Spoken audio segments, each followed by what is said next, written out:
All right, everybody, good evening. Futures Brizio here. It is Wednesday night, July 2nd, 2025. Hope everybody's having a good week and had a good day today. Today was essentially the last trading day, real trading day for the week. Friday is officially a holiday here in the U.S., Independence Day. So futures markets will have limited trading hours. I don't even know if they're open at all on Friday. I think tomorrow, which is the day before, July 3rd, I think it's limited.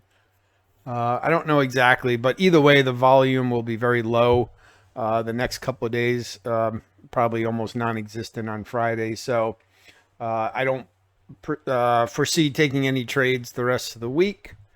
Forex market, of course, will be open, but I expect the volatility there and volume there to be really low too. So, but we will do a quick review here of a few markets and just talk about what we might see heading into next week and a couple little tweaks here and things like that. So we'll just jump right in. And as always, before we get started, make sure you smash that like button, subscribe to the channel, and any questions or comments, leave them down below.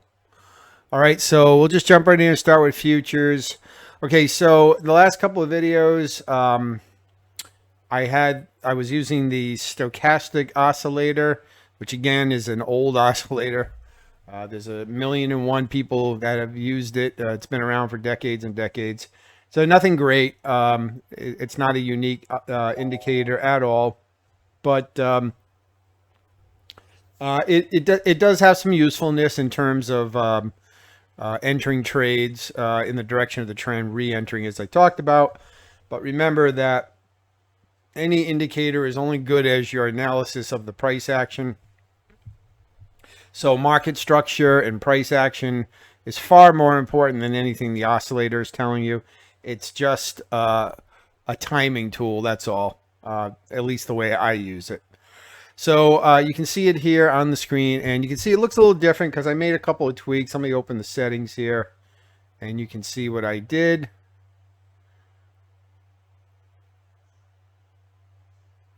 Okay, so here it is. And so what I did was I changed the settings. I had it at 533, which this is not a big difference, guys. I changed it to 833. Okay. Oh, and I also need to change this from close. It was defaulting to hot to low high. I liked it better at close, where it's using the closing price of these instead of the low high comparison. Just what it showed me was better.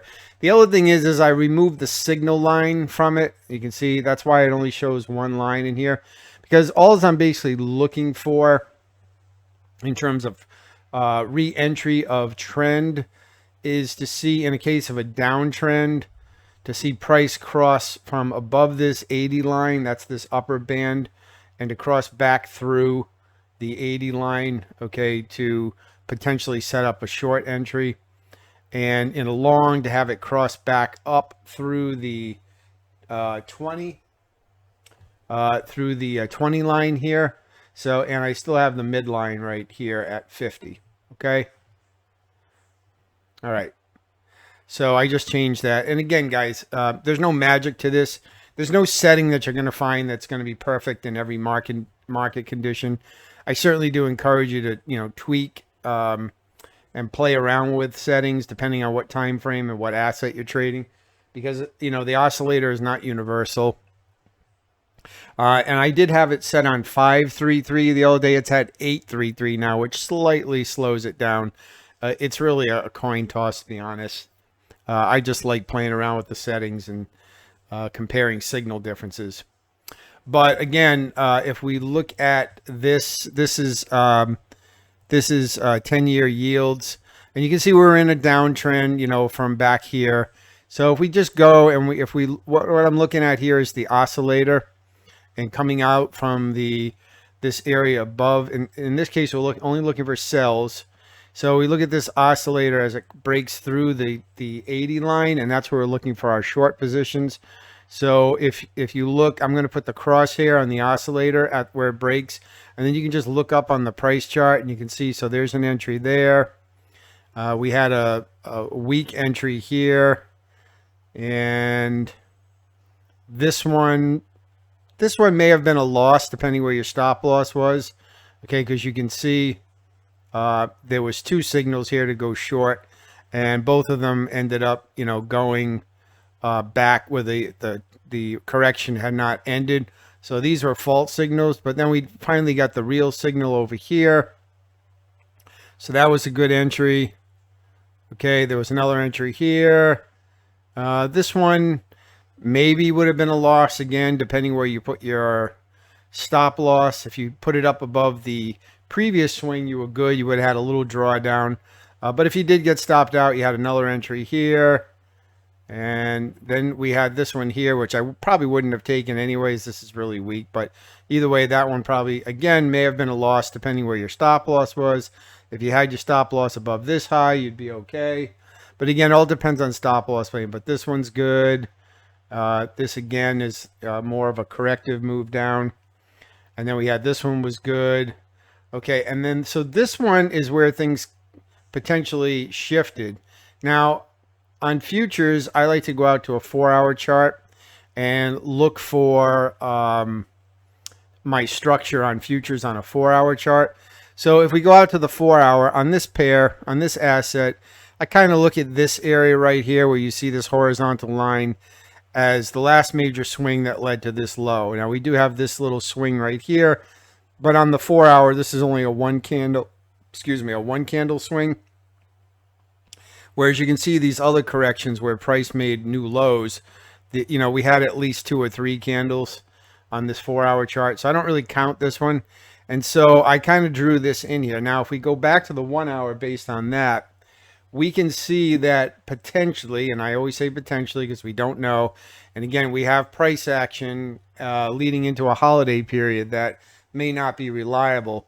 Now, we did break and close. We had a couple of candles, several candles on the 1-hour chart close above here, above this zone. And remember, this is the zone on the 4-hour that I drew. After we had very strong bullish price momentum coming off this low, we see this was very strong. And we started to go back down. We put in a higher low right here, came up again. We hit this zone, pulled back. Sellers tried to step back in right here, and that failed. And then we broke this structure. So you can see what I have here. If this is going to continue to go higher, then I would say we probably would need to hold, this area right here and possibly retest this area and then break and go higher. If that happens, then we may see a price shift higher. Now, we did get a sell signal late in the session today right here, this last break through the 80 line.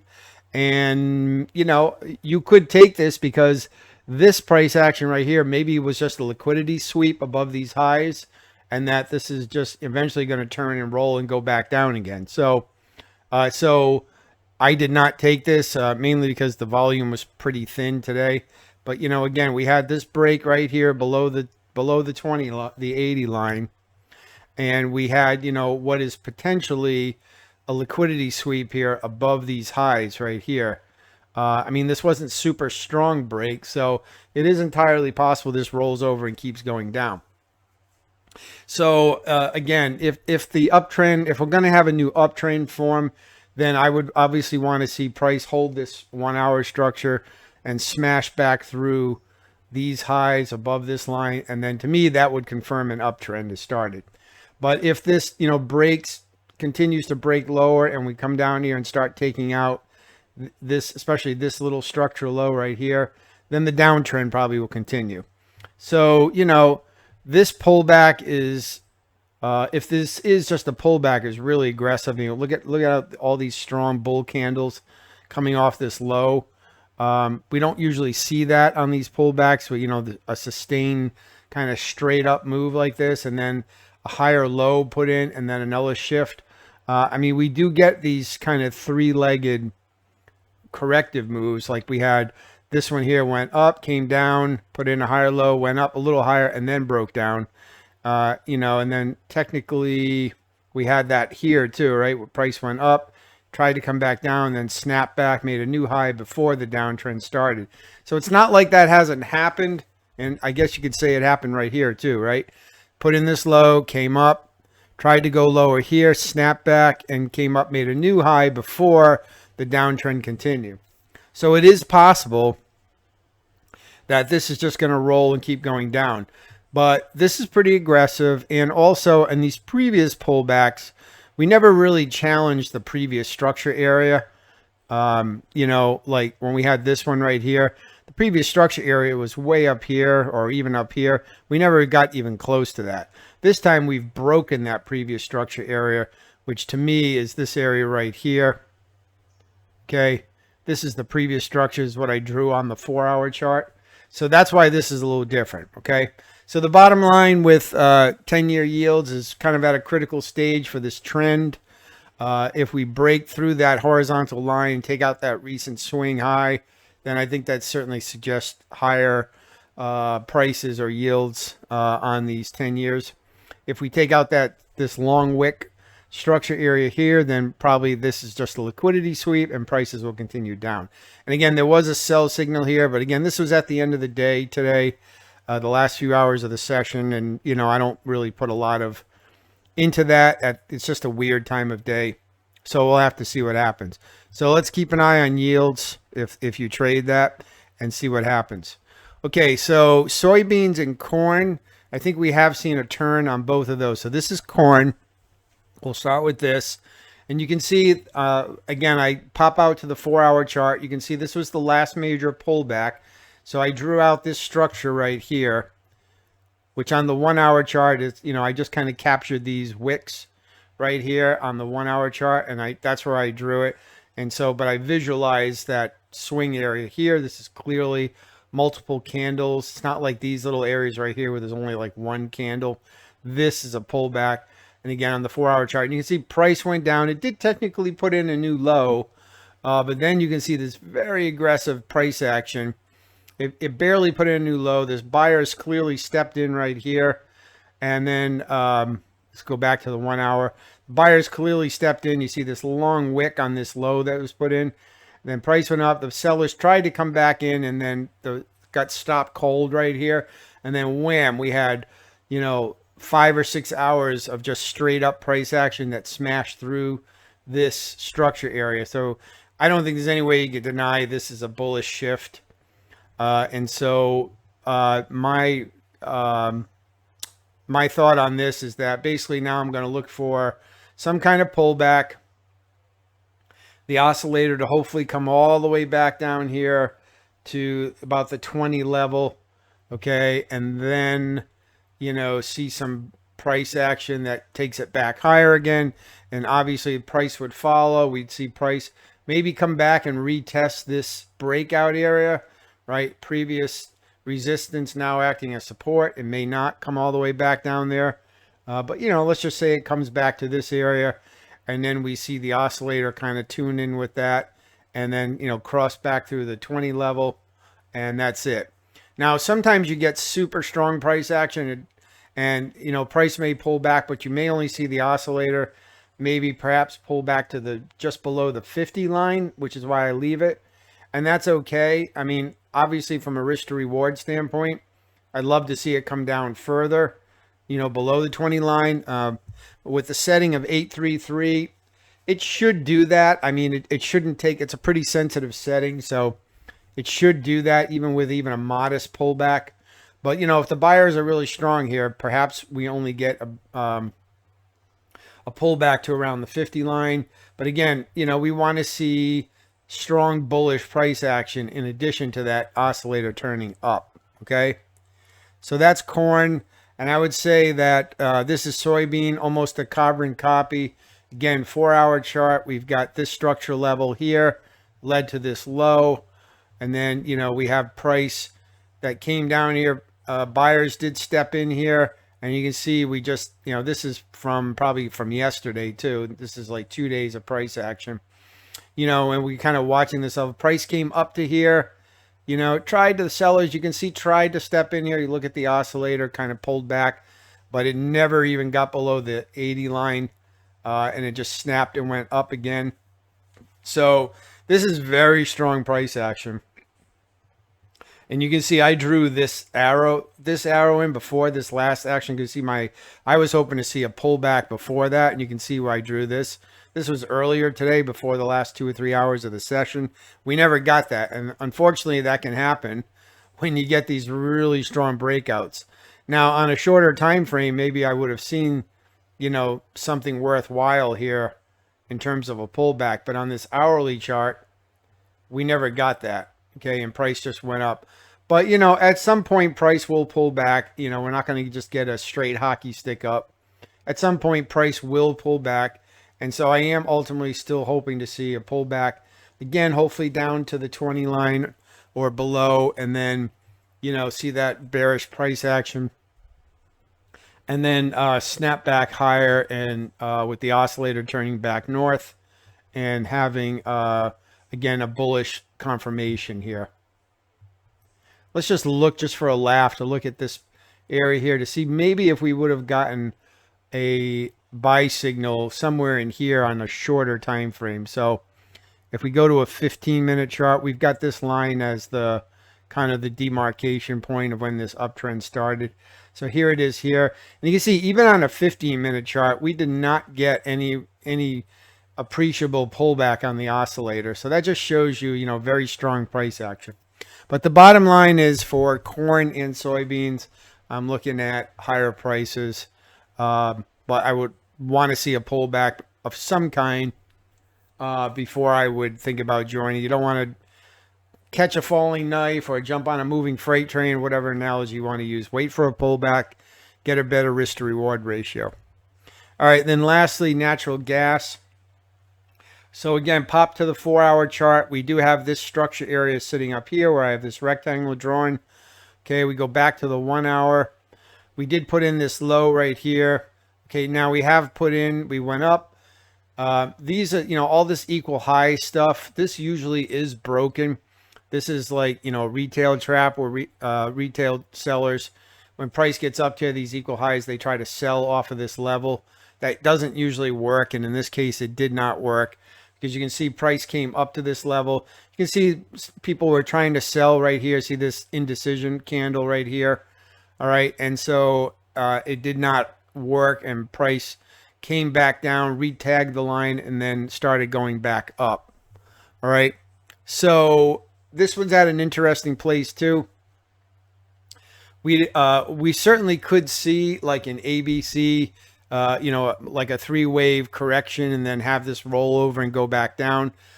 And, technically we are still in a downtrend as long as we hold this long-term 4-hour structure.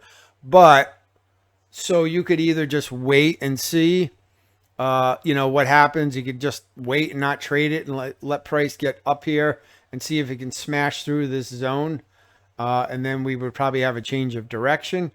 Or you could trade to the long side with realistic expectations of price coming either back over to this area or to this extreme on this swing. Trade it long and to that area and then get out and wait and see what it does after that, to see if it rolls over and continues down or whether we're entering a new uptrend. And you can see, price came off this low, came here, and put in a higher low and then broke through. This is that minor structure area I was talking about a minute ago. All right. So honestly, you could have taken this long just on this signal here. And especially, like I said, these retail multi touch points of this level usually don't hold. So from this break back above the 20 line, which is in here, that was a valid long entry. Again, I did not take it. I really wasn't on the charts much today because I didn't expect much price action. Although obviously with corn and soybeans, I was a little shocked by how that moved. But I still probably wouldn't have entered because there was no pullback to get into. So anyways, if you wanted to trade this long, like I said, I think there's 2 targets. Conservative target would be back here at this little point here. There's kind of a fair value gap below here. on this candle, you know, this little pullback on the hourly chart that went down. I don't really think price will get held up much in here. There's probably not a lot of orders, a lot of volume sitting here. So price probably will rally right through that. But I would say this is, you know, one area to potentially look at, take profit zone. And if not, then, you know, back at these inside this rectangle somewhere. And then after that, I'd see what happens. Because again, technically, at least by the 4-hour structure, we are still in a downtrend. We may be entering into at least a short, you know, short to moderate turn uptrend as we push back towards these highs. But, you know, again, if you're just looking at market structure on the higher time frame, we are technically still in a downtrend. So if you're going to trade it long, just be cautious. I'm not saying there's an opportunity either way. You got to do what you feel is best, but that's how I look at it. So I'll see next week how this goes. If we continue to have some strength, then perhaps I'll, you know, trade long on pullbacks, again, targeting these two areas up here. I tend to be more conservative on that, so I probably would look to this area. If price breaks through there, it's not much further up. And then I'll wait and see what happens. You know, do we smash through this with get a nice bullish close above here, not just a wick, but an actual strong close, 1 or 2 candles above here, in which case that would turn the bias more positive? Or do we get up here and eventually have the bears step back in and, you know, get some really a big impulsive bearish candle back to the downside, which would suggest the sellers have come back in, and then, you know, we go short again. So yeah, so that's it on futures. Like I said, so 10 years yields are at a critical juncture right now. And natural gas, I think, is potentially in at least a short-term uptrend, but with 4-hour structure still being bearish. And again, soybeans and corn, you know, look like potentially have turned to go higher. Okay. One other thing I just wanted to show is this. So now I'm on TradingView. This oscillator right here is called a volume oscillator. I don't know if you guys can see. I don't know if you can see it. I have the edge of my chart, but it's called the volume oscillator. Okay, so in indicators here, if you just type in volume oscillator, it's right here. It's this one. It's the only one here. It doesn't have a name. It's a preset one. I just leave the default settings, which is 5 and 10. And this is, again, another oscillator that can help you figure out re-entry into trends. And basically, the way I would use this, something I was just playing around with. I don't know if I'll really use it. I mean, it doesn't really tell me much more, but it uses more of a volume component. It doesn't tell me much more than what the stochastic does. But basically, what you're doing is you're looking for volume for the oscillator to get below this 0 line. Okay, here's the 0 line, the dotted line in the middle.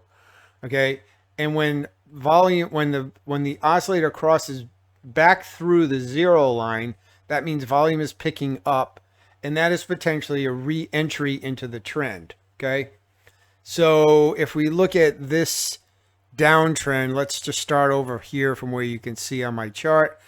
We'll assume that this is natural gas heading down. And again, we're on the 1-hour chart. No, I'm on the 30-minute chart. The 30-minute chart's a little better. It'll give you a little quicker entry. So this is a 30-minute chart. And remember, we want the oscillator to cross through the 0 line, up through the 0, regardless of whether it's an upturn or a downturn, because we're basing this on volume. So, right? So when the bears step back in, the big players that push the market down, volume's going to go up. They're just selling. If the price is going up and that crosses the 0 line, that because the big players are stepping in to buy, the volume goes up. So either way, that's what we're looking for. So here we have this downtrend, okay, and we have right here, we have the oscillator cross through the 0 line, okay, so that's right here. Now, if you went short right here, this signal was probably a little bit early, but again, this usually is what happens where the large players will tend to manipulate price before the real move comes in right here. So here's the entry you can see right here, and here's that candle. But it's really, again, it's a matter of stop loss placement. If you put your stop, you know, right here above this little sideways consolidation, you may have gotten stopped out. So you've got to give your trade a little breathing room, but you can see ultimately that was a good trade. Now, if you did get stopped out of it, we had another signal right after that, right about here. Again, price went up a little bit and then the down move came. Okay, and then we had this one right here. Let me move let me remove all these drawings just to clean up the chart. Okay, so we had this one right here. Again, a little bit late entry, but yet there's a nice move down. We had another one right here. Okay, you can see where the finger pointer is. That lines up where on the chart where the zero line cross was. Then we've got this one right here. We've got another one here. Both of those would have been good. Okay, and then we had this one right here. All right, so now in terms of the downtrend, this one would have been a losing trade because we thought we were in a downtrend. We get this signal to go, where the volume goes up and yet price goes up. So this one probably would have been a loser if you were trading short. Now, depending on what you thought about this up move, you could have maybe traded this signal right here to the upside because you say, well, we broke structure here on this time frame. I'm going to take this one long. So we had this crossover right here. That went up. Okay, and then we started crossing back down again. The downtrend continued. So our next signal came right here. And that was a good signal. If not, you could have gotten this one right here. Price just touched the zero line, then went up again. And then we had this one right here. Okay, if you missed that one, there was another one here. There was another one here. Okay, although now you can see what's happened. I was talking about natural gas on my MetaTrader account. This was that sell signal that failed, and we ended up putting in this lower high, and this is where we're at now. So this signal right here may not have worked out. You may have been knocked out of this one. But you can see out of all those signals I just told you, maybe would have had 2 losses and probably at least a half a dozen wins, okay? Depending on your stop loss. You may not even, this one probably would have been a loser, but even the other 1 or 2 I talked about, if you had put your stop loss in the right place, they probably would not have been losers because ultimately the price did go down. Okay, it just depends on, giving your trade some breathing room without putting too much at risk. All right, so I just wanted to point out, I'm not going to beat a dead horse on this, but if you do have TradingView, if using something like stochastics or CCI is not your bag, and you want to get something that takes a little bit more into account with volume, this basically uses a moving average formula. So it's not a super creative indicator. It basically takes the difference between a couple of moving averages, but it adds volume component into it, which something like the CCI and the stochastic do not. Okay, so this is an interesting indicator. It's called the volume oscillator. Unfortunately, I couldn't find it available for MetaTrader, at least where I looked. So I'm not, I don't have it installed on MetaTrader, but I do have my TradingView account and I have the same assets up here. And so I can easily just, pop over to here and maybe I use this along with the stochastic, flip back and forth, or I can put the stochastic on this chart and use them to confirm. And I don't like having multiple indicators on the chart, so I probably won't do that. But it'll be interesting to see how the signals compare when I get them. And if we just, last thing, if we come to where price closed today, you can see the oscillator is way down here. So now if this turns and starts coming back up, we get to hit this zero line, start crossing up. If it looks like we're getting bullish price action, this would be a good buying opportunity on this, okay? If this structure area holds and it looks like as it comes up here, we hit strong buying, then that's a potential opportunity to, jump in along because, price is pulling away from the zero line. So volume dropped, and obviously not surprising, just the time of day, late in the day, the volume kind of dries up. But as volume comes back into the market, gets back to around the zero line, that is an opportunity to potentially take along if that's, if you think prices are going higher. All right, so I just want to show you that. It's another oscillator. It's not all that different from stochastic. In fact, the settings are pretty similar. They're different oscillators, But in terms of the numbers on the setting, not all that different. I did not change the default on the volume oscillator. It defaults to 510. Here it is right here, short, long. Okay, so that's the default settings. And again, it's in TradingView. If you have TradingView, if you have a free account, this is one of the indicators. This is, in their bank of indicators. So even if you have free TradingView, you should be able to access this oscillator, no problem. So, and obviously the stochastic. So if you want to play around with it, I just wanted to highlight it. I'm always, playing around with different oscillators. I still kind of have my favorites, but this is a pretty interesting one. And, it does work pretty well. But again, you've got to use market structure. So again, here, just to look, this is soybean. Again, on the 30-minute chart here. And, again, assuming that we know we're in a downtrend here, here's a signal right here. That was obviously a really good signal. Crosses back through the zero line right here. That's an entry. Crosses back up through the zero line here. It's an entry. It's a late entry. The better entry was back here, but it is an entry nonetheless. And then there's another one here, which is actually a little bit early. So on this one is a tiny bit early. You see we had this one candle to kind of like flush out people with stop losses too close. But so you would have had a little drawdown, but then this turned into a really nice trade. We had another one here, again, kind of about halfway through the move, but hey, it's still a good entry.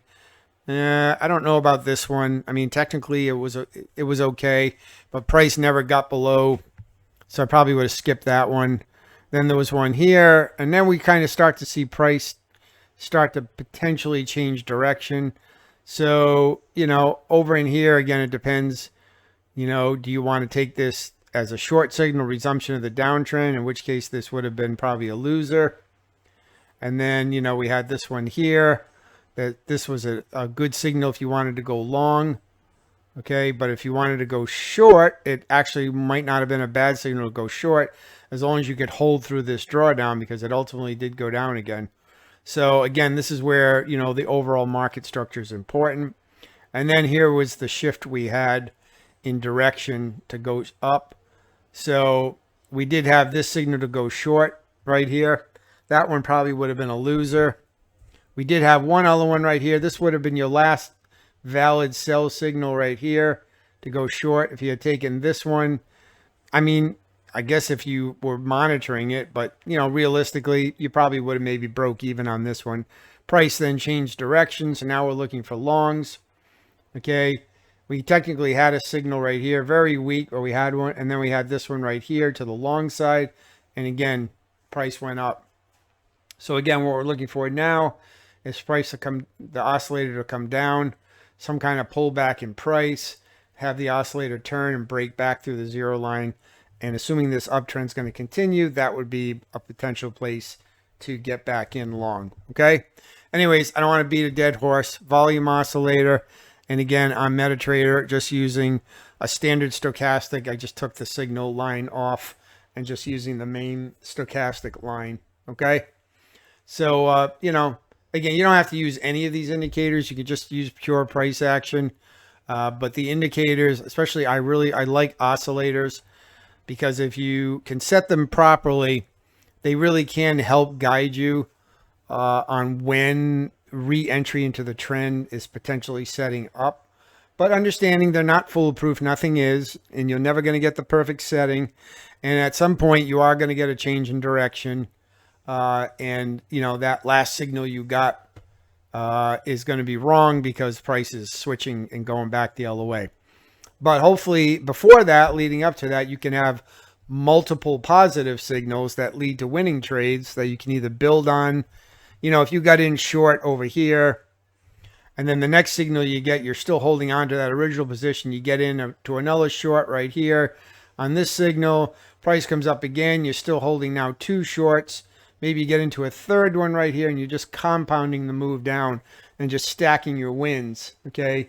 Until at which point you feel like it's no longer valid, and that's how you can do that. So that's what's nice about the oscillator. It can help time your entries. That's all it is, a timing thing as far as I'm concerned.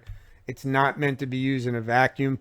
Understand what the price structure, market structure is. And again, in futures, I like using 30-minute to a 1-hour time frame for entries, but I like to go out to like at least a 4-hour chart to set my overall market structure levels of where the trend is in general, because I think that's the 4 hours a good in between medium time frame to use, especially if you're not, I mean, if you're scalping, I don't think you need to go to a 4-hour time frame. But if you're day trading or even mild swing trading, I think the 4 hour is perfect to get overall market direction. And it doesn't mean you can't trade against that trend on the shorter time frame. If there's looks like there's an obvious change in structure, like we have potentially setting up here on natural gas. But just keep in mind what those levels are on the 4-hour chart. So if price does move up and you get up towards this area, don't be surprised if all of a sudden it slams back to the downside, okay? Because the 4-hour structure is still bearish, okay? But if we get through that structure and break higher, then you have a confirmed, change of direction. So, all right, guys, I'm going to leave it there. We're on 36 minutes. That's way long enough. I hope everybody has a great rest of the week. Like I said, I don't anticipate any trades tomorrow or Friday. Certainly not Friday. But even tomorrow, I don't even know what the market hours are. And I probably will just stay off the charts. I might look at them, but I don't see me taking any trades. I'll take an extended weekend and come back at it next week. All right, guys. So take care. Smash the like button, subscribe, leave comments below, and have a great weekend. If I don't talk to you, and we'll be back next week. Thanks.